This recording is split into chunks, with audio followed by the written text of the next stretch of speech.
Karangu wa Muraya nĩatigĩte ngoro cia andũ aingĩ cimakĩte thutha wa wĩrutĩri wake mũnene mũno.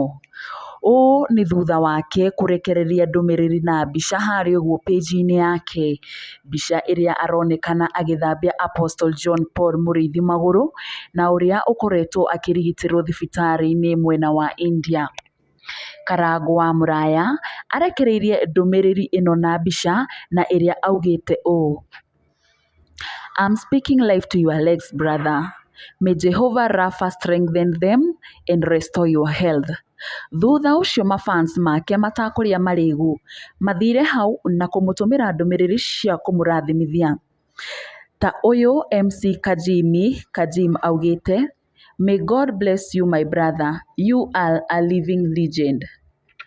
Oho nake Mary Lincoln agĩkorwo akĩmwĩra nĩ ũrĩ ngoro ya Ngai, ũtũre mũno na ndũkanone ũru.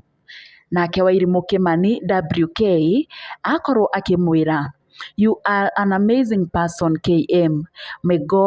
May Jehovah never forget these moments. Ũguo nĩguo mafans magĩthire na mbere na gũkĩmũtũmĩra ndũmĩrĩri thutha wa wĩrutĩri wake mũno, kuona Karangu agĩkoretwo atwaranĩte na Apostle John Paul Mũrĩithi kũrĩa ũguo thibitarĩ-inĩ wa India nginya rĩu rĩrĩa agĩtigĩrĩire nĩmakinyĩte haha. Na mũthenya wa ira mwĩroreri ndũkariganĩrwo, Karangu nĩarakorirwo akĩrekereria ndũmĩrĩri kũrĩa arakorirwo akiuga Glory be to God.